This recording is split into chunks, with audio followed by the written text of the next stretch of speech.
Hello, everyone, and welcome to The Scene. I'm your host, Jeremy Houtsma. Today, I have a very special guest, Jeremy Gould. Now, we talk a lot with the bands and about the bands on here, but what we tend to overlook, just in general in this scene, is the one person who really matters, and that is the promoter. Jeremy was a promoter in the Midwest who booked hundreds of bands. So I get to talk with Jeremy today and get a little glimpse into what that was like. We also talk about his personal life and also what he's up to now.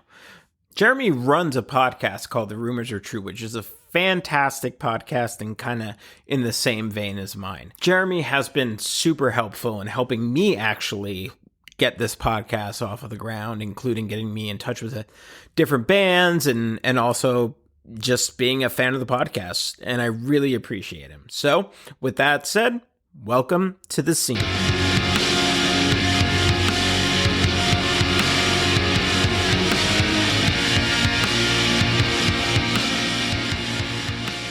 What's up, man? Hey, sorry, man. My cleaners came in and just completely Cleaned. rearranged. Yeah, rearranged, put things in different drawers and things that I. No worries, dude. Yeah. So thanks for bearing with me. I really appreciate that. And dude, of course. Time difference always messes me up too. Same here.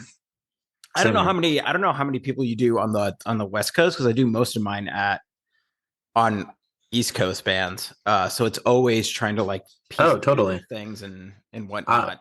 No, I get it. I have all over, and so trust me, I have to put it in my phone multiple times, so I totally get it. Yeah, so for me it's just more of like a free flow conversation. I just kind of want to get into it. Sounds like you were a show promoter, so yeah, that's pretty rad. And so first, like, where are you based out of?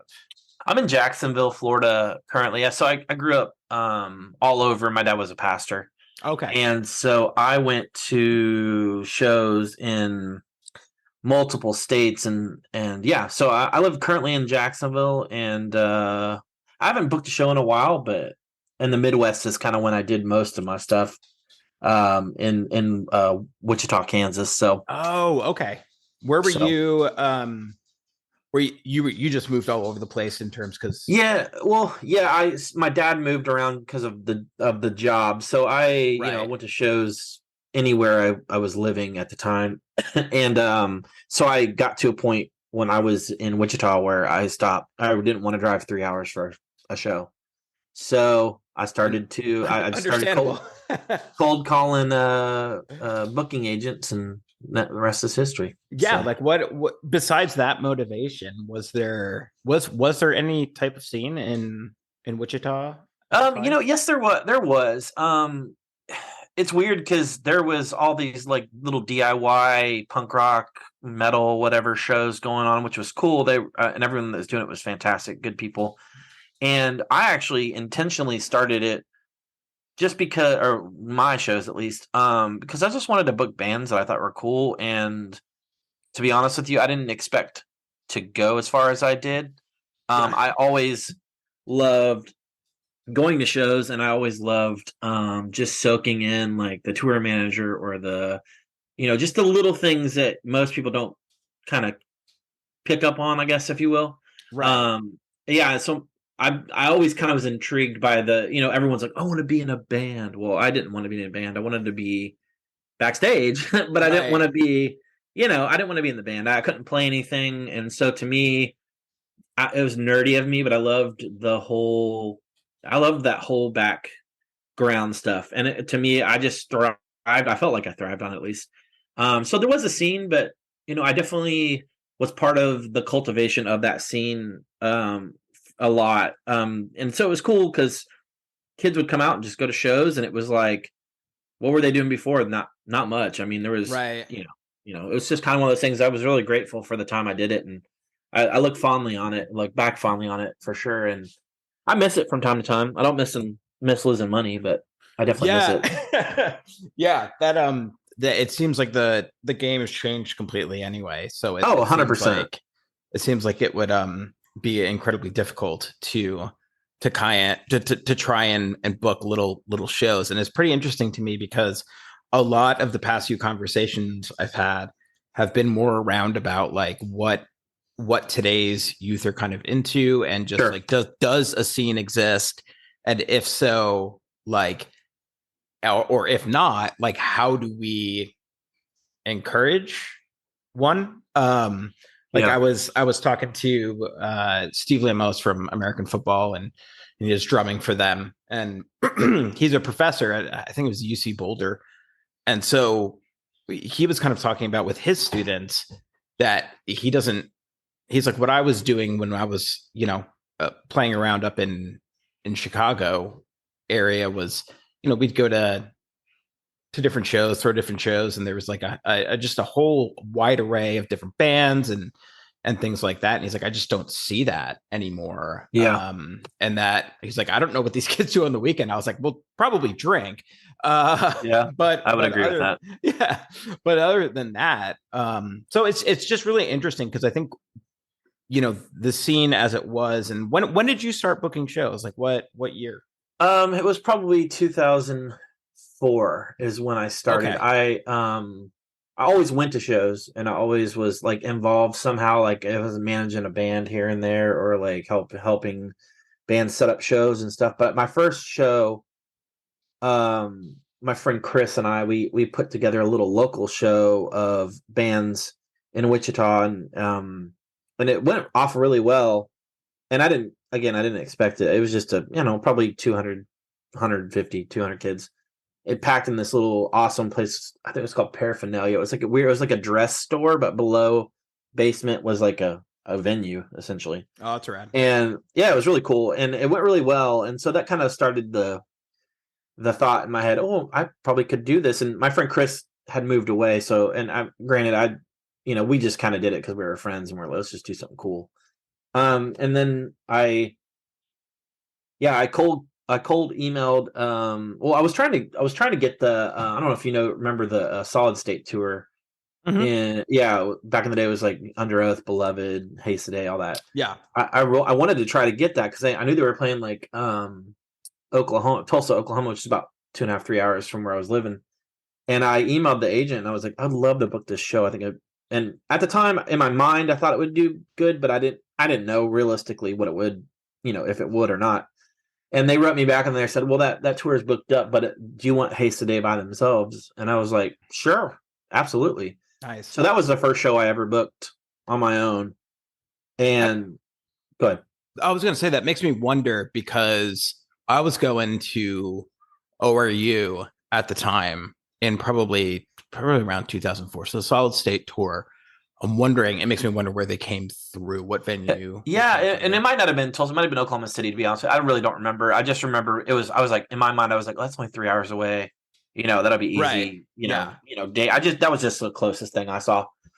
I mean, that is like that is the heyday of a lot of stuff. Oh, so totally. I mean, that whole tour, I've talked to a couple guys that were on that, and they were saying that was like the most formative tour they'd ever been on. And right. At the time,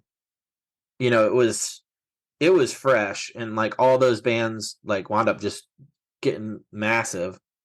And yeah, it was cool. And ironically, I never actually got to go to that tour. I wanted to, but I had a wife and kids, and it was like I couldn't just go. And that's again not part of the reason I was like, I want to book shows so I can, number one, see the bands I want to see, and two, get paid. That was my mindset.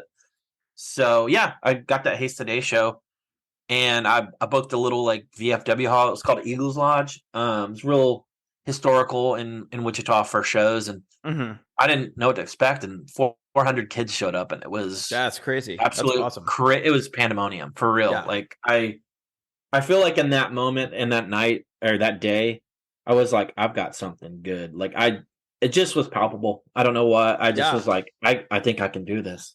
So yeah, that was it. What kind of like you said, you were a pastor's kid, and really just what was that like growing up? Like, first of all, what denomination was it? It was Assemblies of God. Yeah, okay. Assemblies of God, charismatic, Pentecostal, whatever you want to call it. Grew up in church. It's funny because lately my wife and I have been talking about it, and she grew up in a charismatic as well, but mine was pretty rigid and pretty, can't wear shorts in the sanctuary, can't wear a hat, shirt, that kind of Yeah. world. And she lived in a different world where it wasn't a big deal.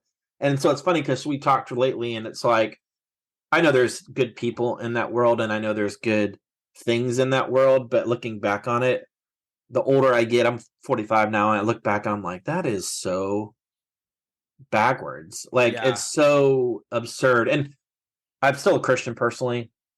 And I went through my little I stepped away from the church for quite a while. Came back to it. And I have a personal relationship currently with God. And so to me, it means everything to me. But growing up was hard. It was a lot of closed-mindedness, obviously, a lot of humanity. People are human, Right. and they screw up, and they are selfish, and they want what they want. And I used to go to a church that my dad worked at, and there's a venue in Jacksonville called Murray Hill Theater. It's amazing. It's historic. Saw everyone there in the 90s.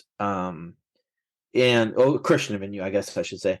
And our church would preach against that place, which I thought Interesting. was insane, because it's like, so you don't want your kids to be around like-minded people and like-minded things. And even if it's music you don't understand, I mean, it's like anything else. It's like a different generation, a different decade, a different, Right. and so to me it was like literally insane that happened. But I think over time that church wound up changing in some way, shape, or form.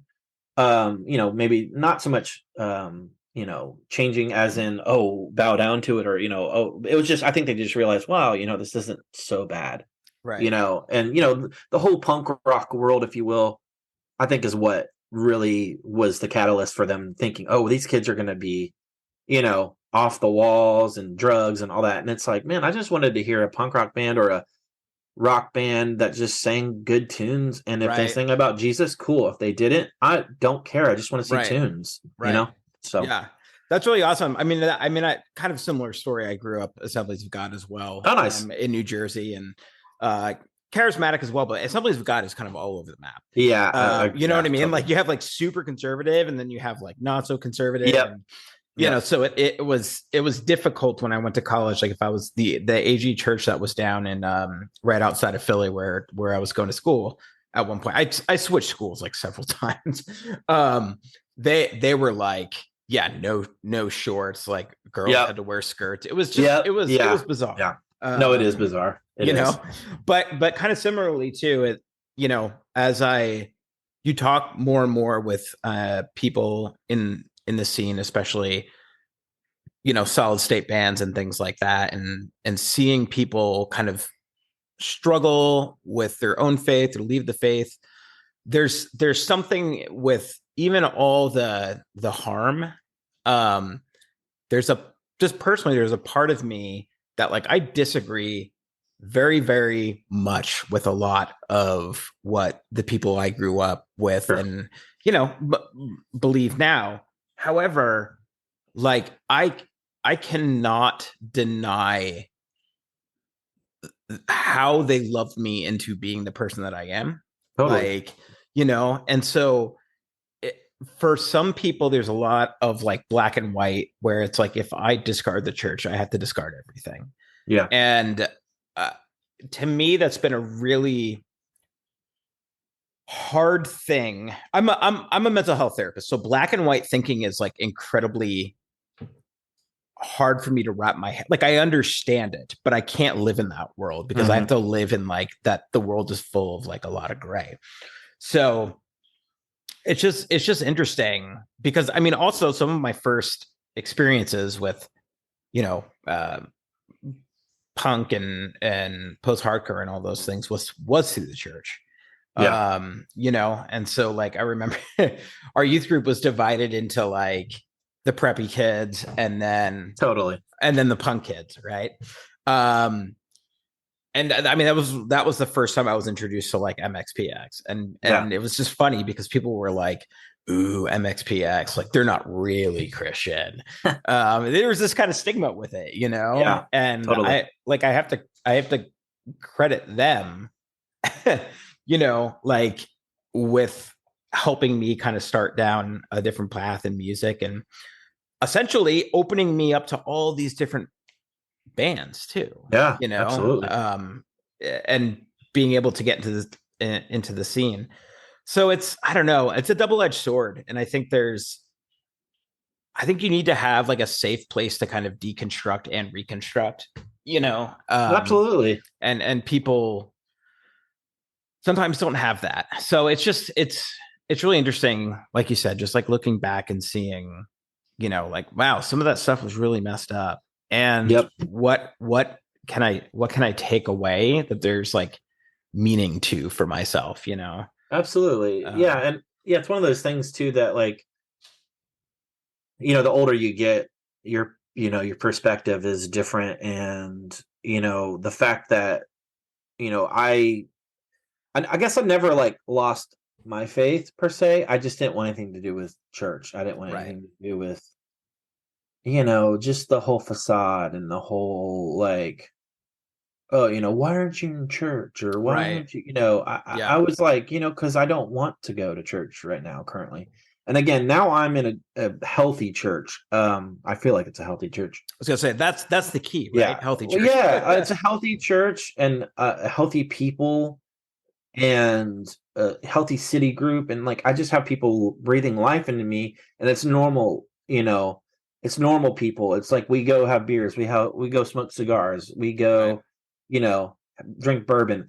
We're normal people, messy people like anyone else, and it's like, to me it's like I feel like this is the way maybe God intended it. Again, I'm not, I don't know, but I do know my heart, and I know the people that I do church with. I know a lot of their hearts, and we're not too far off the beaten path from each other. It's like we get each other, we understand each other, and I love that I'm in this place in my life currently, because I feel like I maybe had to go through that world to go, because I grew up a pastor's kid, and it's like right, that's just what you do. You believe yeah, in God, that's what you do. And you know what, I had to step back and be like, why do I believe in God? Like, why do I believe these things? And doubt is, to me, a beautiful thing in a weird way. It's not that I want to doubt things, but I think doubting that, then you search, you research, you do. You there? yeah, yeah, yeah. Oh, sorry, I Yeah. cut off. All right, Oh, you no, you're disappeared. fine. I can You still hear you. disappeared.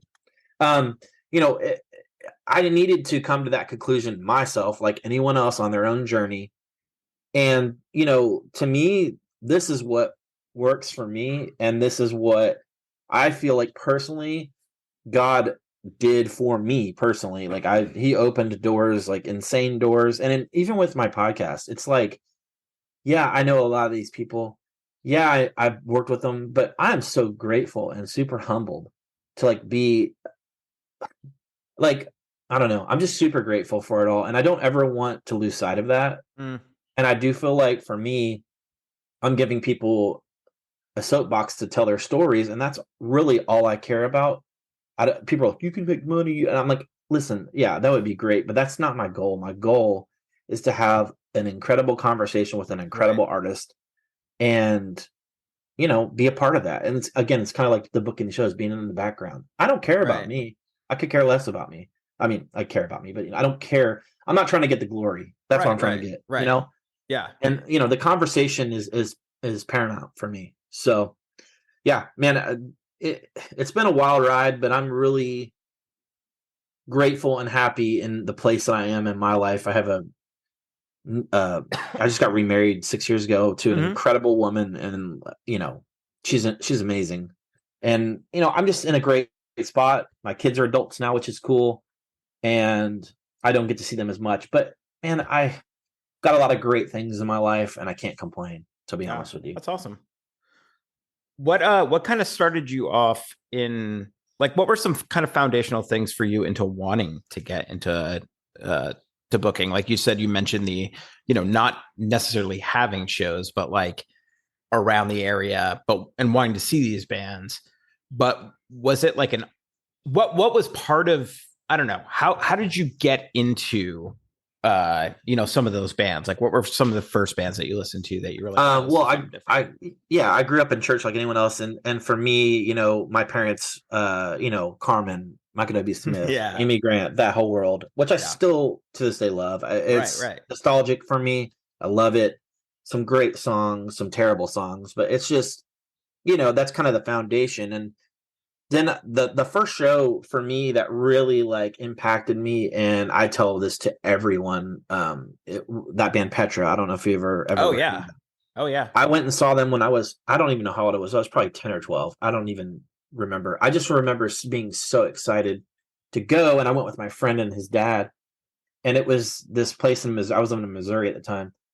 And it was this college, and they had like ramps and pyrotechnics and this whole, like, I had never seen anything like that in my life. Just went to church with my parents, and then I discovered rock. And Petra was like the first band that was my love. They were like the first, and I went and saw them, and it like totally changed the scope of my life. Really, if you think about it, like it Yeah. just lit this weird fire that I was like, this is so cool. I want That's all I want to do is go to shows. Like I love it. It's euphoric. It's like, I walked away being like, that was the greatest night of my life at 12. To this day, it's still up there. I've seen hundreds and thousands of bands, and I'm like, that Petra show was defining to me. Right. So, yeah, definitely that one. I would say another corny one, but Newsboys. Saw them with my friends. So this is kind of a. I'll step back just a little. My Yeah. friends and I, my friend Andy Gallo, and we kind of grew up together in Maryland area when my dad was a pastor out there. And there was they started having shows in West Virginia, which was about, I don't know, 15, 20 minutes away, maybe 30 minutes, something like that, at a college. And they'd had like Steve Taylor and Newsboys and PFR and all these like crazy, at the time, kind of fringy bands, I guess, if you will. That was kind of, precursor to Tooth and Nail and all that world. Actually, it might have been right around Tooth and Nail, um, but anyway, the Newsboys came, and it was on my birthday, and my friend Andy and I, we went really early, and we went backstage, that walked to the back of the venue, and just picked something up and walked in with it. We literally, and when I'm looking back on it, that was so crappy and so assy, but we picked something up and walked in, and they could tell we didn't need to be there, and we weren't part of the crew or anything, but they kind of just let us do our thing. And then the next thing you know, we're hanging out with like the Newsboys, and we're like walking around stupidly, like one of us would like walk behind and like smile and wave, and we'd take a picture of each other. Like, yeah, it was so stupid. It is amazing at the same time, because it's like they probably were like, what the hell are these dudes doing here? Or these kids, I guess I should say, because I don't think it was 94, so whatever that was, probably 16. I don't know. And Code of Ethics open. I don't know if you ever heard them either. No. Yeah, so it was Newsboys and Code of Ethics, and they were like Code of Ethics was like a Depeche Mode, Christian Depeche Mode, or New Order or something like that. Which, ironically, he lives here, and he's a good friend of mine now. So nice. It's just weird how life takes you in different avenues. But anyway, that show was defining for me as well, because Newsboys weren't really big at the time. And that my buddies and I, we just loved them. I don't know why. I think it was just because they weren't Michael W. Smith, or they weren't, and they kind of were just on that fringe of light alternative, light whatever you want to call it. Right. And that show was amazing. And again, it was on my birthday, so I just never forgot it. I kept the poster, that whole world. And then I started. And so I saw PFR there. I don't know if you heard PFR or not. Oh yeah, Goldie's last day, man. I just had Mark on my podcast, which is freaking mind blowing to me. Like, I love him. He's such a sweetheart. If you told me at 16 I'd be texting Mark Nash every couple of days, I'd laugh in your face. Like, it's just one of those things. Like, just super grateful, and it's just absurd. But anyway, they played their Bride, just like all these like kind of the fringe bands that were like not your normal CCM, if you will.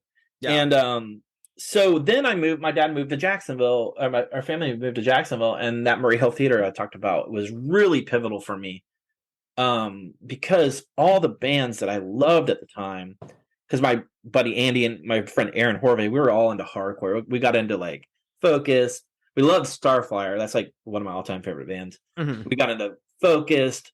We loved I can't even remember right now. Oh, Strong Arm's like my favorite hardcore band of all time. You know, just that whole anything Tooth and Nail put out, we just freaking ate it up. Every bit of it.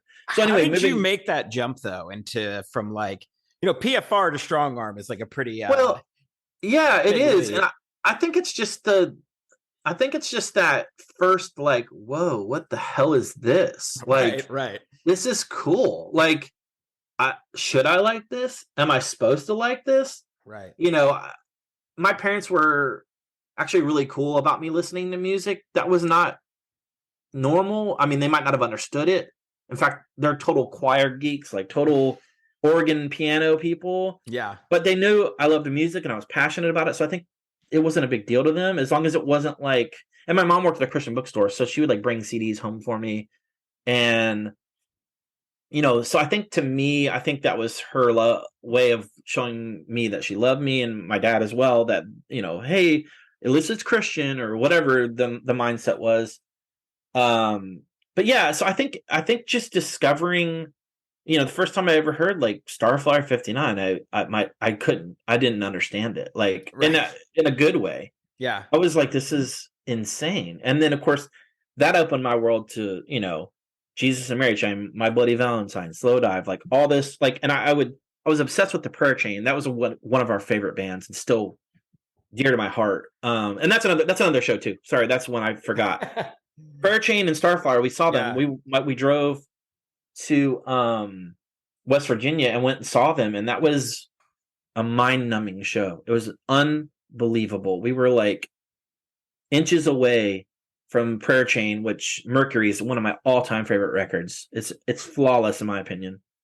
And then Starflyer, you know, had just put out Silver, and so it's like two of the greatest bands in my world playing in front of 150 people. I don't know, whatever. Mind blowing. And I'll never forget that day because that was the day of the Oklahoma City bombing, and you know that was pre really massive internet, so we didn't even know that happened until we got home. It was like one of those things. But that was a highly influential show for me. And then another thing too that's cool. I talked to Chris from Luxury recently, and they were on part of that tour, and he was like, that whole tour, all the bands were the crew, which I thought was really cool. You know, like when you grow up, you're like, they have a whole crew. And it was like, we noticed that. We were like, that's cool. They're setting up the venue stuff, you know, it's just, and that's another kind of reason why I kind of was intrigued by all that stuff. And then there was one other show I'll say, and then I'll go to the Murray Hill. And then, so my friend Aaron Horvey, I mentioned earlier, we drove to Norwalk, Ohio for this festival called Alternafest. And it was MXPX, Blenderhead, Sixpence None the Richer, Prayer Chain, Starflyer 59, Morellis Forest, 6 Feet Deep, Focus. I don't know if I said them already. Original Zayo before Sean, like Eric, Bloodshed, like, I don't know, 60 bands probably. I don't even remember. And cool. I was underage, and my parents sent our friend Ted, who is an adult, and I paid for his ticket. I was like, you gotta go. I gotta go to this show. Like one of those things. Please. But we went, and it was amazing. It was phenomenal. And we met Jesse from Zayo. Actually, at that Prayer Chain Starflyer show, we actually met him there. And he was in line, and he was peddling his Zayo tapes, and we became friends with him.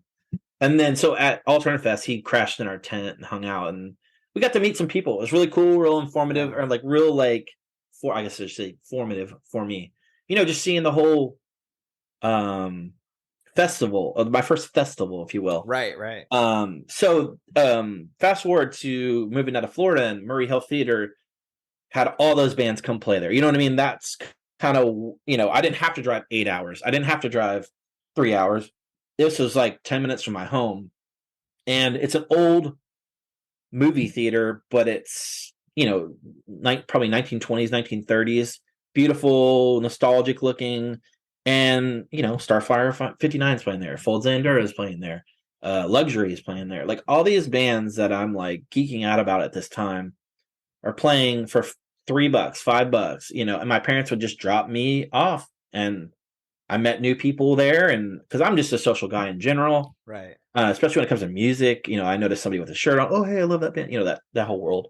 And so I started going to shows there, and I started working with some of the bands in town, and as like a manager, if you will, or somebody that booked shows for them. And yeah, that kind of was like the first part of the snowball. That's So pretty crazy. I mean, was there kind of a thing with your parents too, where it was like, well, these are Christian bands, so we know particularly that like the type of people who are going to these shows are, quote unquote, like safe or whatever. Was that part of allowing you Yes, to go to 100%. these places? Yeah. I believe so. Yeah, I believe so. Now, I will say the older I got to go to, there was a couple, I don't call them secular venues, but a venue called the Milk Bar and the Moto Lounge and all these other ones. And I would go to shows the older I got. Like, and I was like, I guess I was 18 because I was kind of doing my own thing. But yeah, I mean, I think that was the safety net of it. And that's what's ironic about my church, my former church, saying what they said about it. It's like, man, you're dropping kids off at a safe Right. place. Like this is, it's free babysitting, Right, or $5 for babysitting or whatever it is. So yeah, absolutely. I'm sure that was for my parents, something that they were like, okay, this is cool. This is legit. This is awesome. And I might not understand where my son's coming from, but more power to you, Right. So yeah, absolutely. I think it was cool and it was super influential in my life. And I still go to shows there here and there. And the guy that runs it now, he's cool. We hang out. It's cool. So For those bands, was there any type of like, as you're like talking with them and stuff, like I'm really interested in what the possible pressure there was to maintain a certain image or maintain yes. like faith. Because I remember I went to go see gosh, I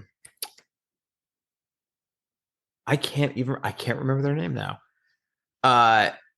They played a song called Basic Instructions Before Leaving Earth. And for the life of me, I can't remember who they were. I don't know. They were pretty popular. But one of them was like smoking a cigarette outside of the van, and we were like, "Oh my god!" I have story. Dude, trust me. There's multiple times I saw multiple bands who I will not name, which because to me, looking back on it, I was so the same way. Right. I was like, oh, in fact, I don't know. Did you ever like Sometime Sunday? I don't know that I ever heard. Okay, so they were one of the first Tooth and Nail bands. I had Mikey on my podcast. He's a promoter as well. And we talked about this because they, on their record, at the end of the record, like the hidden track, there was a cuss word. And it ruined their band. It completely ruined their band. Gosh. Which, they were like canceled before canceling. Like they were done. Like Christian bookstores wouldn't stock their record, all that whole world. But anyway, my whole point was I would go to shows at Murray Hill and there was a couple of bands that I loved and I saw them out back smoking and I was like, whoa, like what's going on here? Right. Like this, the self-righteous, Christian kid is like, wait a minute, that whole world. And, I'm 45 now and I look at it and I'm like, it's dumb, it's stupid. Like, right. But you couldn't tell me that at 18. Like I was a product of my environment. I was a product of the AG or, whatever you want to call it. So yeah, when I saw that blew my mind for the first time. Hold on. Burlap to Cashmere. Oh, okay. The band was. Yeah. Oh yeah. No, I believe that they were, yeah. And there's probably so many bands like that people have no clue that they did that or right. And like, when I booked bands at some point too, like have it on their rider, they, want liquor or beer. At that point, I didn't care, but it was definitely interesting. It's so mind blowing to me that it's like, I mean, now, right? As a kid, not so much, but it's like that one little action could be like, oh my God, are they Christian? Yeah. I mean? It's like, well, you like literally throw out any nuance of anything and just because that's kind of just how it is, No, and again, different areas of the country are a little different. I'm the South. It's a little more straight laced. It's a little more, hey, we don't do that down here type of thing. Right, and then you've got these bands from the Northwest. You're in Portland, you said, right? Mm-hmm, mm-hmm. Yeah, Portland, Seattle, Los Angeles, and they're living a different lifestyle, totally living a different world. Yeah. And, at 45, I can totally respect that. At 18, I was flabbergasted. I Right. was, and the older I got, obviously, I started to see, hey, I don't have a problem with this. Like, I think it was just the, I don't know what the word is, just that world. So I guess my world was expanded by seeing that, but not in like, and I never smoked. I never was like, oh, I need to go smoke or whatever. Right. I love cigars now, but it's like, I wasn't like influenced by that by Sure. any means. Yeah. I've always kind of prided myself in personally. I'm like, I always thought myself as a leader. I'm like, I'm just going to do what I'm going to do. Like when I was in high school, everyone's like, we're partying and drugs. Me, my friend Aaron and Andy, we were straight edge at the time. And we would be like, we're good. We're just going to go listen to hardcore records, whatever. So it was just like, I don't need to be at your party, that type of world. I'm like, we're fine doing what we're doing. So yeah, I mean, it definitely blew my mind for, a year or two, but then I started seeing it more and more. And I'm sure, to be honest with you, being on the road all the time, Oh yeah. it probably would Gosh, stress the man. hell out of them. Yeah. And the anxiety of having to play bands, and then having the anxiety of having a church promoter or a youth group say, well, you didn't say enough about Jesus, or you didn't, Right. that Yeah. would stress me out. I Yeah. mean, I totally understand why they would do that, Yeah. So you're getting into, you're like maybe kind of, hey, I can do this. I can do this too. Like, what were some of the more like difficult aspects of trying to throw shows? The most difficult is having money. That's Right. the most difficult, because I started with nothing and I ended with nothing. But I think the hardest thing is just being really organized. And I'm pretty organized for the most part. Just remembering like little details when I emailed someone. I only had 1 or 2 times in the 5 years I booked where I double booked. You know what I mean? Like, I was like, oh Right. crap, I forgot, oh crap. And then, it wasn't a pleasant conversation. But, I think just lining everything up and making sure everyone that you've lined up understands their role, understands, hey, I've got to be available this time. The venue was usually ironically the easiest part, because they were like, sweet, you're filling our place up with like 600 kids. Yeah. We're making bank at the bar. And it's funny, or not ironically, but it's that Eagles Lodge. I wound up doing probably 4 or 5 venues in that town, all different sizes. But that Eagles Lodge was like, when I was booking shows, it was like $150 to rent. Like, so I was gonna say, yeah. that's absurd. Like, they never raised it. They never like once were like, wait a minute, you're bringing all these kids in, let's get more money from you. They never once did, which Right. thank you, because whatever. I mean, My ex-girlfriend, long time ago, used to throw shows in New Jersey with her friends, and it was a VFW. Oh no, it was an Elks Lodge. The same type of thing. It was like, yeah, very easy for them to throw. Her dad worked there, but like, those were the places where things were popping off, were like VFW halls and yeah, lodges totally, and things like that, because they just didn't charge a ton. Yeah, and I mean, it makes sense. And it's funny too, because that cap was probably 100 people, Right. And I would get 600 kids in there. Like, yeah, it was nuts. There's just something burgeoning about that, though. You know what Yeah, I mean? Like, and it. Yeah, and you know what's? I was gonna say, the one thing, looking back as a 45-year-old man now, I had no insurance. I had no all the stuff that you think about now, and I was like, by the grace of God, Right. there was nothing that bit me in the butt. Nothing that like some kid got injured and I got sued and all that whole world that I never thought of yet. I was 23, 24 doing it, and I'm like so grateful, obviously, that happened. But things like that you don't think about until you're older, and you're realizing, oh well, that was probably not the safest decision. So, again, that came back to money. Was there any indication of like, did you pay the bands, or was it kind of like you just get whatever's coming in through the door? Oh no, you have a contract. They basically, you when the agent hits you up, you put in an offer for a guarantee or a door deal or whatever it may be. And you agree upon that offer, and then they send you a contract out and say you're going to pay this band this amount of money, and then the support bands as well. Like usually it's like a package deal, right? Where there's a headliner and a couple openers, and each band gets paid a different amount per show. Which is crazy to me because I don't know if you saw this kind of start shift, but like once the scene started like getting really, really big, and different bands were playing around. Like I was in a band at the time.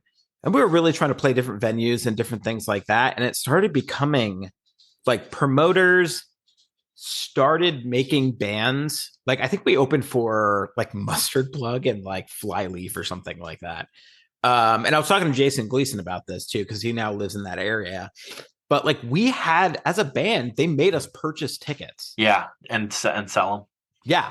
Yeah. And we were like, this is the biggest crap I've ever like. Yeah, I'm not going to pay to play somewhere. Yeah, and like luckily, I stopped doing shows around that time frame. I can see where the promoter's coming from, but I also can see as a business person, I can totally see. Yeah, I mean, it totally. I never did that. Not saying I would have never done that. I think if.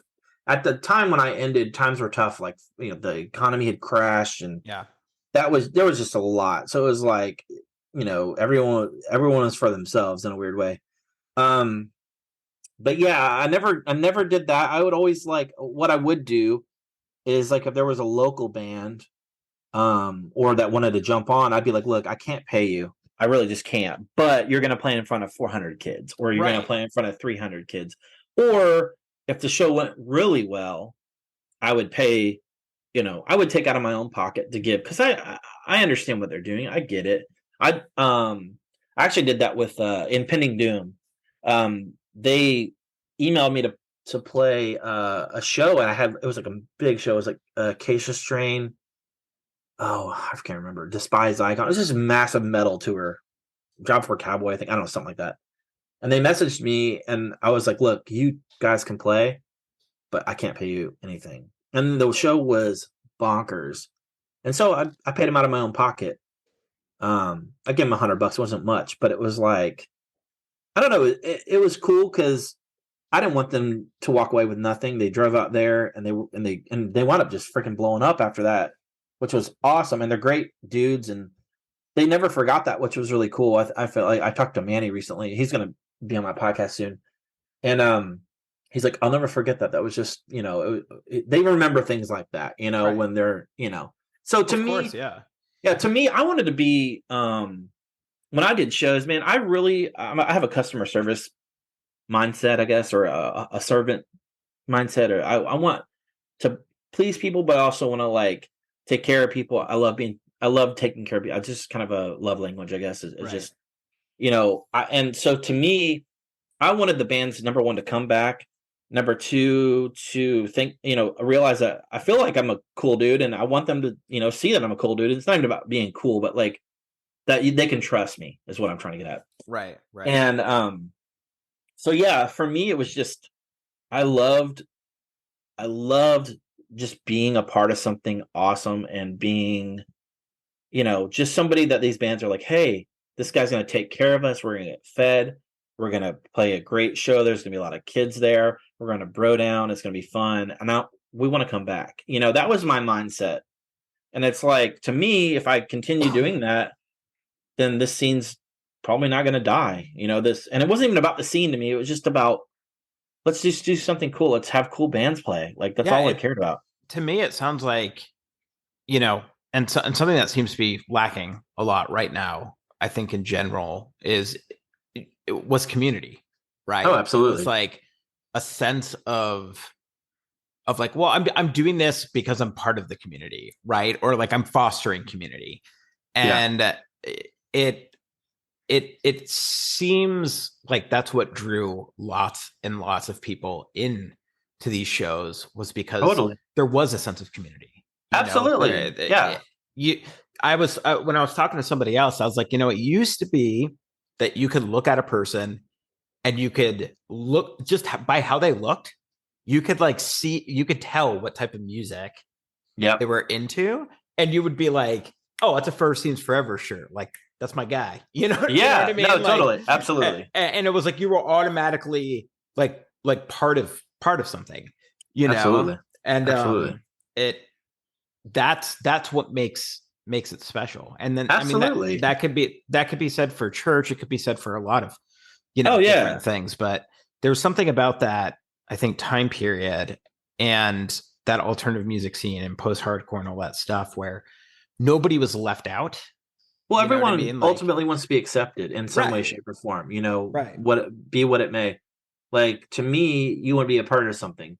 You know, when I Right. was into hardcore, I wanted to be a hardcore kid. I wanted to be a crew, not a crew, but I wanted to be a part of like the homies. You know, Right. and and I just wanted to be. And like I mentioned this recently with someone on one of my episodes. It's like I felt like a father in a weird way Yeah. to a lot of these kids. I say kids that I probably wasn't much older than a lot of them, but I just felt like I wanted to give these people and the younger people that were coming to the shows that were paying all the bills, things that, when I went to Petra, what it did for me, or when I went to the prayer chain, what it did for me.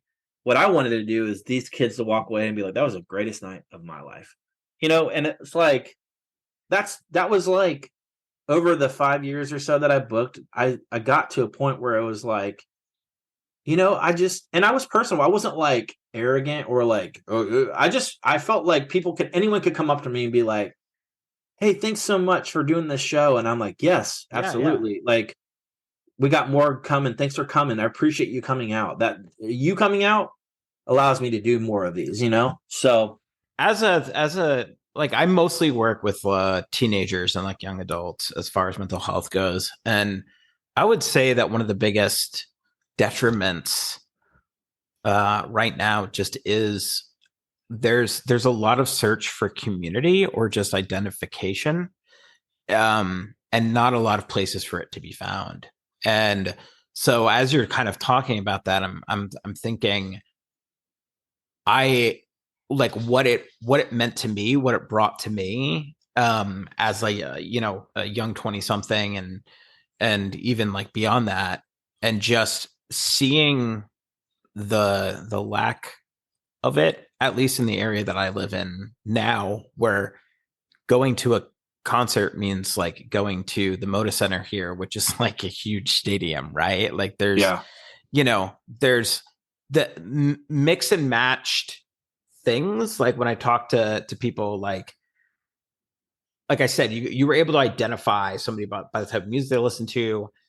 Now when I talk to them, it's just more of like this, like, I don't know what I'm into. Like there's just, and you can see the detriment to the mental health of these people. So in a way, people find their own ways of therapy, right? And so no, totally. You were providing some of that, and a space for people just to be and exist and express themselves. Yeah. And that's a really powerful thing. And I think that really, really touched probably a lot of people in ways that you don't even know, Yeah. And I'm so grateful for it, because it's like, I still have people every once in a while that message me and be like, hey, thanks, man, that was so cool. And, I've been saying on my podcast, nostalgia, man, it's a hell of a drug. It really is just like, you think back on these moments and these nights and these concerts and these, whatever it may be, whatever your fix is. And it's like, I'll never forget that. Like those shows I told you about earlier, that's etched in my brain forever. And to me, it's like I can look back on that and be like, man, what an awesome thing. And what an awesome thing that music is in general. Music is, it's so many different things to so many different people. And I have somewhat of an identity from it in a weird way. And then that's not my identity in general, but like, right. I feel like I've been a part of some amazing moments for some awesome people that I might never talk to again. But to me, it's cool too, because like I moved away from Wichita. I was only there for about 10 years or so. Mm-hmm. And there's a great scene going on there. And there's a lot of dudes that are doing shows that were helping me with shows, which is so cool that they've kind of carried the torch, if you will. Yeah. And it's just awesome. I keep up with a lot of them and see what's going on, and I'm so stoked for them. I think it's so cool that they're like crushing it right now. And like, yeah, it was never like, oh, I need to be doing this or this is my thing.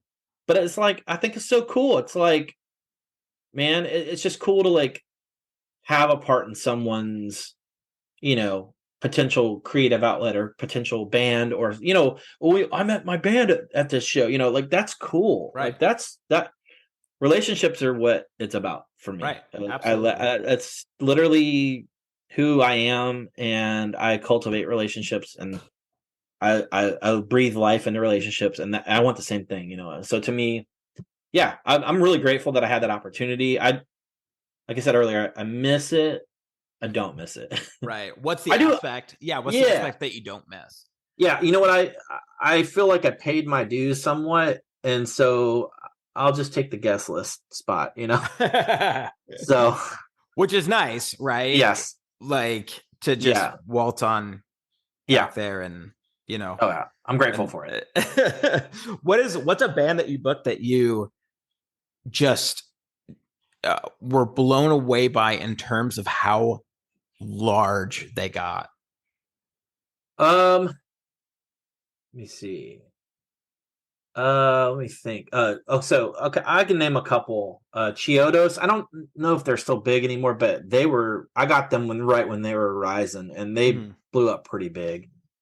I did Under Oath, but they were kind of big at the time, but they're massive now, which is great. I booked that band Escape the Fate, which I think that guy's in Falling in Reverse or something like that. They're really big now. I booked Portugal the Man about 4 or 5 times, and they got massive. Yeah. Well, they won a Grammy. Oh, did they really? Yeah, yeah, and they like, and A Day to Remember too. They got massive. Yeah, I booked them, I don't know, 6 or 7 times. And I remember paying them $100 or $300, right. And now they're like playing arenas. Yeah, those are probably the biggest. There's a couple I turned down that I regretted turning down, because I didn't know at the time. It was just kind of one of those things that's like you don't know, right? And I turned down the Almost once, which I should have done, but I turned down what's that band? In This Moment, I think they're called. They're like really big now. They're like a shock rock band or something. And there was a couple like heavy bands that I've booked that are pretty big now that I don't keep up with a lot of that stuff much anymore. I mean, I kind of keep my eye on it, but I don't, I hate to say this, but I booked so many freaking bands that I can't keep track of half of what they sound like. I do like them. I'm like, yeah, it's starting to, not be as clear, I guess I should say. What made you pass on the Almost? That's a good question. I think it was because,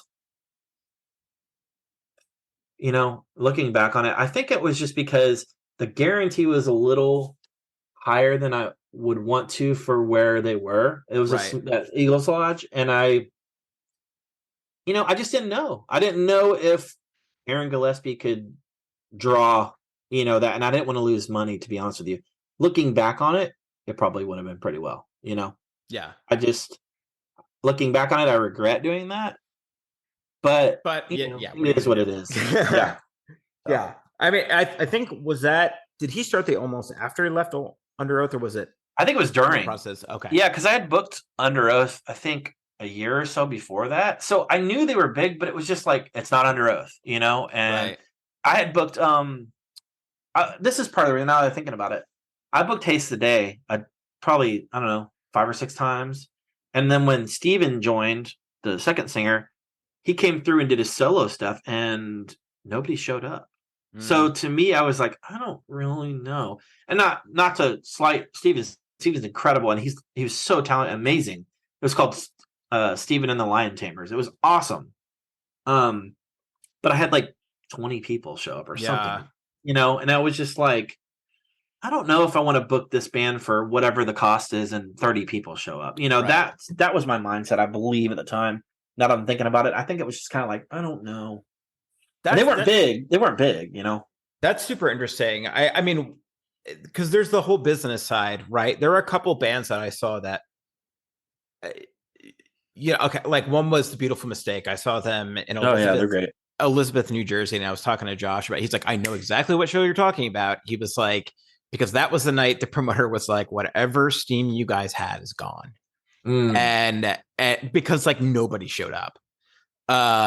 And I think maybe 15 people showed up. And I also remember going to see 238 in Tulsa. Gosh, I can't remember what the name of that. It was a coffee house. It was called the Loft, I think. Oh, okay. And like nobody was there either. Yeah. And from a business standpoint, from a promoter standpoint, what is that like when nobody shows up? It's heartbreaking. Yeah. Now back to what I said at the beginning. If I had money, it might be a little different because when you book shows, the bands you want to book or that you think are going to be good, the agent typically wants you to book other bands, and those are the bands where you lose your money because you're like, nobody knows who this band is. But it's like I scratch your back, you scratch my back type of thing. So it's heartbreaking. It's stressful because I got to go to the ATM, Right. and I got to pull money out, and I had kids and all that. And granted, I had a buddy named Terry Taylor he co-pro'd with me on a ton, probably I'd say the majority of the shows. He ran shows in Lawrence, Kansas area. He was in a band called Nodes of Ranvier, and he was a amazing, incredible guy. And I had booked Nodes, and we became friends. And he's like, "Hey, let's help each other out." And so we would co-pro, and a lot of shows I would get through him, and some I would get on my own. But we really just helped each other, and that really helped lighten the load on me a lot, to be honest with you, financial at least. But because when we lost, we both lost. It wasn't just me. Right. So anyway, yeah, it's disheartening because you put all this time and effort into, putting on a show and getting everything lined up, and then at the end of the day, all the people that are paying $15 or $12 for the show, you're paying whatever the rest of it. That's not a fun feeling, especially if it's a band you could care less for. I'm not into. I hated that. Was like the worst feeling in the world. Cool, I got to pay $400 for this band I don't care about. And again, not to be holier than thou. Some bands I just didn't care for, but whatever. I mean, if they made money, cool, and kids liked it, awesome. Whatever floats your boat. But yeah, it was really sounds like really a painful experience. It is. It's not fun. I mean, and again, had I had money, that might be a different answer. But I'll be real with you. I feel like 90% of the shows I booked, I profited some way, shape, or form.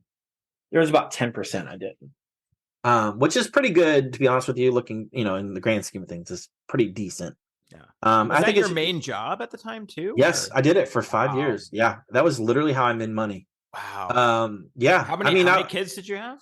I have 3. Okay. Yeah, and it was a lot. And I now on a later on I got like a part-time job on the side just because that's when shows started to kind of go on the downhill a little, and I could see the writing on the wall a little bit. So yeah, that was for about 4 years. That's all I did, which was cool. I mean, I was grateful for it. Like, getting paid to hang out with bands was great. So yeah, again, don't miss it. One of the things that I remember, talking, I think because I think I told you I was roommates with James from Edison Glass. Oh yeah, dude, I love James. Yeah, so James is amazing. One of the reasons I stopped going to ORU was because they had dropped out to go play full time. And James was my roommate, and all those guys were really good friends of mine. Oh, they're such good people. Followed them around wherever they were, like we helped out with shows and whatnot.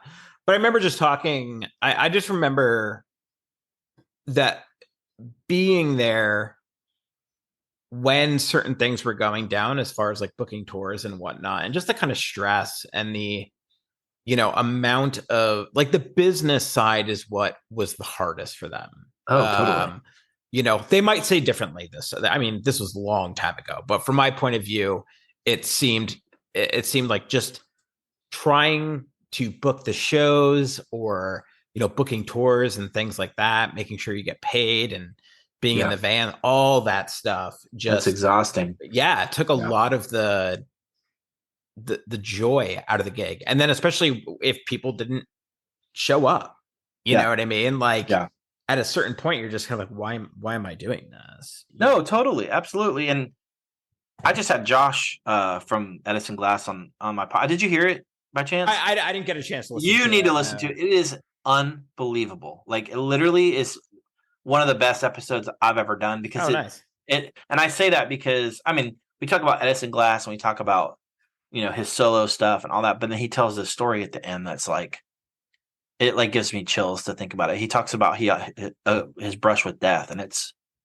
man, I'm like crying the whole time. It's freaking nuts. Yeah, he almost died from COVID, I think. Yeah, and that's what he talks about, and dude, it's incredible. I really highly recommend it, and I mean that not to toot my own horn. It's a beautiful story, and the way he says it, it's just eloquent and all that. But I love the Edison Glass guys. They're so amazing. If I had to pick one band out of all the bands I ever booked that I could have on every show, it'd be Edison Glass, 100%. That band is unbelievable. They're amazing dudes. They're incredibly gifted, incredibly talented. Yeah, incredibly. They should have been massive. They should have been massive. They couldn't, from what I remember, they couldn't get on really good tours. I know. Well, we talk about that. He talks about why. I mean, they were like outcasted from the Christian world, but they were outcasted from the secular world. Right. It's like, but they're a badass band, like unbelievable. Oh, no, I go back and listen to their second album, and was it Time is Fiction? And I'm like, oh, it's phenomenal. So yeah. Oh yeah, and like I booked. Actually, ironically, the only reason I booked them, I don't even know I booked them, but somebody emailed me and was like, "Do you want to do this band?" And I had them just open up for somebody. I don't remember who it was, maybe Classic Crime or something like that. And they blew my mind. Like I literally walked away, was like, "What the hell did I just see?" And then anytime I got an offer, I booked them. Yeah. And in fact, they opened for MXP. I booked MXPX one time, and they had the same date, and they got direct support because I was like, "This band's gonna blow people's minds." And it was awesome. It was a great show. But, dude, I love those dudes. Mountain, Joe, Josh. I mean, I haven't talked to him in a long time. I mean, Joe, I was playing I did some of my own music, and Joe provided a couple drum great. Tracks. He's such a good drummer. And I did an EP in like 2006, and they were the backing band for it. Like I recorded it in Josh and Joe's house. Nice. Partially in the kitchen. I think, yeah. Was it in James's kitchen or whatever? But it was great. I mean, I love those guys to death, and I love James still has like a really, we spent a whole year together. That's so cool. Tell him I said, hey, if you talk to him. I will. I haven't talked to him. I love those guys. They're cool. Super awesome. A lot of good fun memories. But yeah, like that aspect of the business side versus like, doing what you love and it seemed to be a really difficult choice to make for some people, where it's like, man, I love what this does, I love what this creates, and is it financially viable? Yeah. And I think like if you're in your 20s, especially, I think that's the thing that a lot of people come up against with music, and what slows a lot of people down too, was like, I love playing shows. I love being up on the stage. I love doing all these things, but I hate like trying to get money from promoters, or I hate like losing money from doing shows, or like nobody showing up. Like it's emotionally crushing. It's draining. Yeah, absolutely. Yeah. And I guess that's another kind of what I mentioned earlier too. I think for me, I wanted the bands to know they were going to get paid. Right. They will get paid. And I don't know how, but they will get paid. Sometimes. But for the most part, they always got paid. There was like one or two that we had to wire money to them at some point or something like that. It was very rare. Very rare. But yeah, man, that's a difficult conversation, especially when promoters are, maybe some young kid books a band or whatever, and they don't know the ramifications of not doing their part, I guess. Right. Um, When for you did you know it was kind of time to wind things down? well, a couple things. The first thing was the economy was going to shit, Right. and people weren't going to shows. I could tell the last full year it was just like an kids are getting money from their parents, and their parents aren't making money. Gas is, whatever a gallon. Bands aren't touring as much, and the ones that are, it's like there was just a decrease, a palpable decrease in shows. And then also I went through a divorce, which was like really taxing, really hard. Mm. And my ex-wife helped me with the shows. So I didn't really want to get into a war of words over, because Sure. I mean, it was my idea. I did 95% of the work. She helped me at the door. That's about the extent of it. But she was involved, so I'm not gonna say she wasn't. But I was, and I just didn't want to. I didn't want her to be like, "Well, I don't have that whole world." So I just was Right. like, Yeah. I got a regular job. I just needed to like have stability for my kids. I needed to have stability for my mind. I needed to not be worrying about losing money. That whole world. Yeah. So Adulting. yeah, I mean, I think at that point I was, what is it? It was '08. So 15 years. I mean, I was 30 years, 28, 20, something like that. So I needed to grow up a little. I wasn't like living in fantasy land or anything like that, but I needed to get a normal job, where I had steady income coming in, and none leaving, other Yeah. than child support or whatever it may be, taxes and stuff. But yeah, those are the two main things. And I just I just didn't have I just didn't have mental time for it anymore, because I was just dealing with a breakup, a divorce. Right. And I just didn't want. Yeah, I was kind of like low on the totem pole for me priority wise. I just kind of was like, I'm over it. And I still am over it. I still book shows here once in a while. I booked Unwed Sailor a couple years ago. Just Nice. friends. Yeah. They're like, Yeah. let's hang out. Yeah, hey Jeremy, book a show or something like that. Let's hang out. Yeah. And I just had Mr. ENC recently and stuff like that. Just stuff like just friends. But man, I'm really grateful that I got to do that stuff, but I keep saying it, I don't miss it. Right.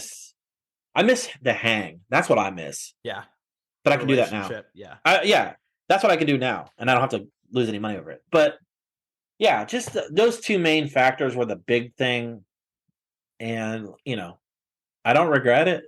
I think it was cool. It was a cool experience. I feel like, in my mind, I feel like God gave me an opportunity to do something I love, and I feel like I thrived on it. Yeah. And yeah, I mean, I just still have friends to this day. Obviously, from the podcast, it's like I have a lot of dear friends in the industry that I love, and I love to keep up with and talk to. And I don't know, I'm just really grateful for all those times. It's really cool. I think something that I see that you're kind of talking about and I can relate to. Well, first of all, thank you for doing what you did, because I think Thank you. what I mean, like you created community. Yeah, And as I see as an adult and in my life and now and times that we live in and how cultures change and different things, like community means a lot to people's mental health. absolutely. It really does, Yeah, And I think even in my own journey, there's being an adult can be an isolating experience in a lot yeah, of ways too, um so thank you for providing that for people back in the past. And even currently, I would also, something that it seems that I really relate with and that you keep coming back to is just relationship. yeah, And how now personally, that's where I experience, God is within the relationship sure. that people have, right? That's something that's really big on for me. And this I just relate a lot, and I feel like this podcast that I've been doing I've thought about at one point. I was like, man, I should just change this to like I want to have a beer with that person, like the name of the podcast, because like the conversations that I get into and stuff like that is incredibly therapeutic for me. Oh, same here. Same right? here. Even though I go see my own therapist, it's like I get to connect with people that I admired and who also had some sort of like formational input into my life. I completely agree with that statement. That's me too. And it's amazing. It's amazing that I feel like I get to do this, and I don't care if anybody listens, to be honest with you. Sure. Because it's nice, but I get to feel fulfilled and whatnot. And so I really feel that connection with you in the sense of like relationship, because to me it's huge. Oh yeah, it's everything. And, and that's what this podcast does for me. And I'm just wanted to ask you, what surprises you about doing your own podcast? I think the surprising thing for me is that I have certain artists hit me up. That's cool. The first 40 or so episodes, I've just reached out to friends and or emailed or messaged people, hey, I'd love to have you on my podcast, blah blah blah. And I don't think anyone said no, which I'm really grateful for. Everyone said, yeah, hell yeah, count me in. And now I'm getting some artists that are messaging me that, some are kind of high profile, which is cool. I'm just, it's weird because I don't feel like I'm a big podcast by any means, but I do feel like I have some traction right now, which is good. And I mean that in the best way possible. I mean that in like a humble way. Like I'm really wholeheartedly grateful. I don't, like I told you earlier, it's not about me. It's about the conversation. And like, to me, like you said, having a beer with someone, that's what I feel like when I have these. I want more than anything, I want people to listen to my podcast like they're a fly on the wall and they're just hanging with us. We're having drinks together. That's all we're doing. So yeah, I think probably some of the bands or artists reaching out to me has been cool. And I don't know, to be honest with you, just being a part of the conversations and the stories. I think listening to some of these, I had a guy on the other day I don't think he's been on a podcast. If he has, I apologize, but he's never really told a story, and pretty, influential in the early tooth and nail solid state or whatever you want to call it days. And he messaged me later. He's like, thanks for letting me tell my story. And I was like, no, thank you. That's right. It's amazing. I love that you got that opportunity. Even though there might be some things I don't agree with certain people, tell your story, man. Like, I don't care. Like, it's not you're right or wrong. And I'm not saying he said something that I didn't agree with, but it's just one of those things where it's like, it's about the story. It's about the stories. And I don't know, man. I'm just grateful that everyone's been so cool and so awesome. And I don't know, man. I'm just, I guess just people reaching out has been kind of mind blowing at some point. So that's awesome, man. And I mean, personally, thank you, because you've helped me out a little bit in this. I'm cold calling a lot of people, and it's been like super, because I have really rare connections to people here and there. Like, did you ever book Element 101? No, but my buddy Aaron, I spoke about earlier, he's related to them some way, but I've seen him 3 or 4 times. He's related to I think one of the guys is his wife's brother. Okay. So yeah, I do know who they are for sure, and I've never booked them, but yeah, just those guys were a Jersey band, but like Chris Mazzone is one of the that's who it is, I think. That's correct. So Amy, do you know Amy? I probably, if I saw them. So his sister, I believe, I could be wrong, but his sister is my friend Aaron that I grew up with. Husband, like he's her husband. And so that's how I know. I don't know Chris, but I know the name. That's kind of what I'm trying to get at. But yeah, anyway, go. Sorry. Well, just like I reached out to Chris and like my brother was really good friends with him in school, and Melissa Verhagen, which is Bella, who used to be Jason's wife. Yeah, yeah, yeah. Whatever. She was in my grade. So we're like from this really small, like literally private school.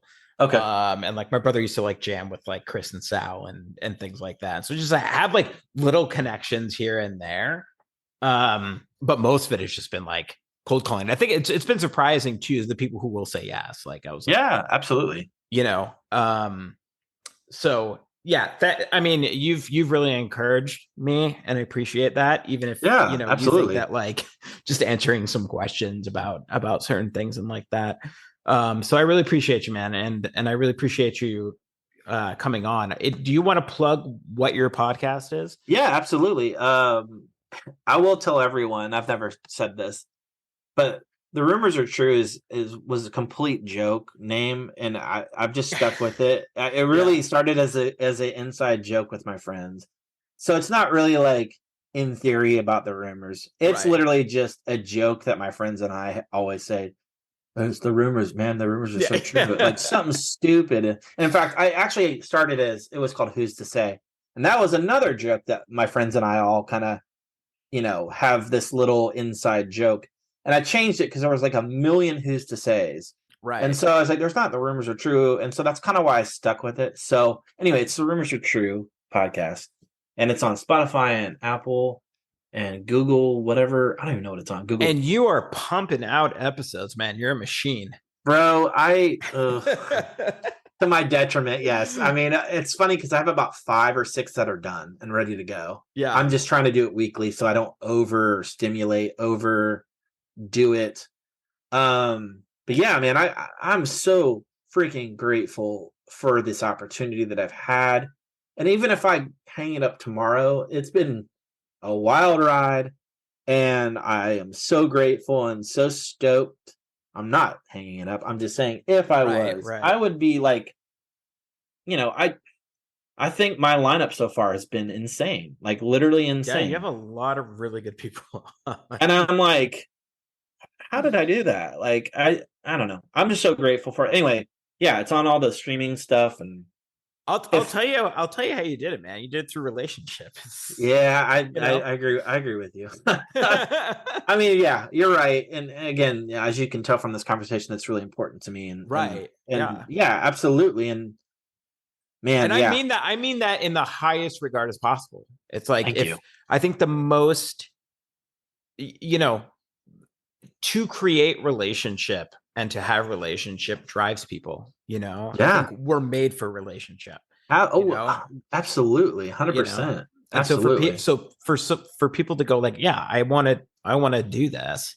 It's because at some point somewhere probably that you have come in contact with these people, and these people know, either roundabout, like, yeah, Jeremy's really cool. And and that goes back to the shows. I mean, really, it's an extension of me doing the shows, the concerts, in a weird way. That's exactly it. It's like, oh yeah, Jeremy took care of us. He's been awesome, and just really grateful that they think that. And I'm really grateful that, I keep saying grateful like an idiot, but I really I mean, what is that? There's not another word for it. So yeah, I just don't want to take it for granted. So. Yeah. Awesome, man. Well, I really appreciate you coming on and talking. Yeah. Thank you. I really enjoyed what you've done, by the way. I've listened to a couple of your episodes, man. And I think you have such a great candor in the way you talk and the way you flow. It's great. And it's fantastic. Thanks. It's like a battle, Yeah. Feel free at any time to send me any criticism too, because I'd appreciate feedback on things. No, dude, again, what you're doing is great. Rome was built in a day, man. And honestly, if you listen to my first couple episodes to now, it's like night and day, in my opinion. Like, it's totally night and day. I was trying to get my feet wet, trying to get used to it, trying to get in the zone.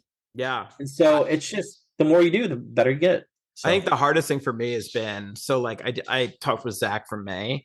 Oh, he's great. I love Zach. Holy moly, did we go off on this rabbit trail of like philosophy and theology that I was like, at the end, I was like, oh my God, I don't know if I actually asked very many questions about He's a baller.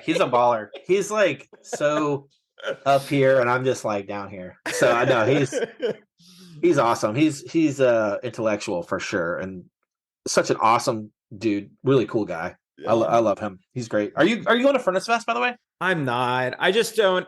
So this is interesting that when I went to the first one or whatever, the 2021 Yeah. one, like that was baller for me. I got to hang out totally. with some of the guys from Hopesfall and grab a Oh, beer I with love some of those those guys. guys. And but really the highlight of it was meeting my friend Dave, who I haven't seen in years. And we were college friends, and just getting to connect with him. That's what it's about, dude. Right. Yeah. And so Summer camp, bro. Yeah, exactly. And so nobody I knew was going.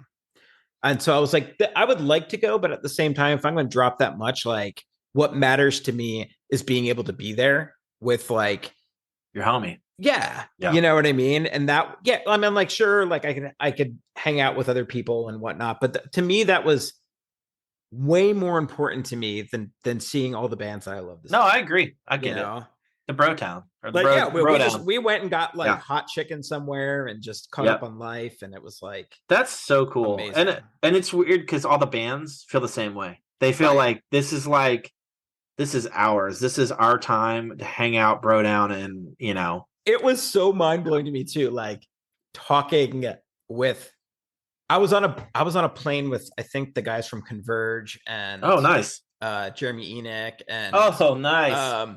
We're all like wearing masks, but like it was so funny to see, and I say this every podcast, but it was so funny to see like all the other bands geek out on like other bands. Oh, I know. I love it. Like, I freaking love that. Jason Gleason was talking about how like he felt like an idiot in front of Jeremy Enoch because he was like, like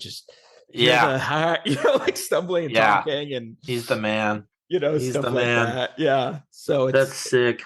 It's actually one of the. Have you ever seen him live? Oh my God, I've seen Sunny Day probably 5 times, and I've seen him solo probably 4 times. Gosh, he played in my friend's house. Crazy. I was geeking out. He's unbelievable. Yeah. I saw him one time in Bellingham, Washington, where I used to live, and it was just him, he and a bottle of wine. And I honestly, like, I had like a spiritual. I believe it. I believe that. To him. I absolutely believe that. I totally believe that. In fact, I saw them last year at Furnace Fest. They headlined, and that was, I've seen them so many times. That was the best I've ever heard them. They are like a machine. Like, absolutely. If they tour near you, you have to see them now. They're like on another level. Like, which is weird to say because could they get on another level? Right. Like, they literally are on another level. Like, it's insane. Yeah, man. Well, that's cool. I would have loved to link up with you at some point. That'd be cool to hang out. Yeah, definitely, man. I don't know how much I don't go over to the East Coast very much, but like I don't go to the West Coast. Well, my kids live in LA, but okay. Down there. If we ever do cross paths or if there is another Furnace Fest, I if there is one next year, which I'm not sure there will be, but I'm having Ryan on my podcast today, one of the Ryan Luther. So he's coming on at 4:00 today. So he's a homie. So I don't know. You'll figure it out. Who's to say? Really? I mean, yeah. So it'll be cool. I'm excited to go and hang out. And I went last year, which was cool. And so man, it'd be cool. It's such a blast. Like it was a lot of money for. Yeah, I believe it. To get there and stuff. And like my friend said, like, hey, if it is next year, like if there's a next year, we'll go. And I was like, I bet you if this year goes bonkers, there'll be another one. That's my guess. But, hope so. Yeah, absolutely, man. All right, Jeremy. Thanks for having me, man. Yeah, thank you, Jeremy. I really appreciate you having me on, and you're the first one I've went on, so I really appreciate you being willing to listen to me. Blabber. It's been great. Awesome, dude. All right, and we'll talk soon. Yeah, thank you, buddy. Bye. All right, bye. Well, that about does it for this episode. If you like the podcast, please consider subscribing. You can find us on all major podcasting platforms and on Instagram at The Scenecast. Again, thanks for listening, and we'll see you next time.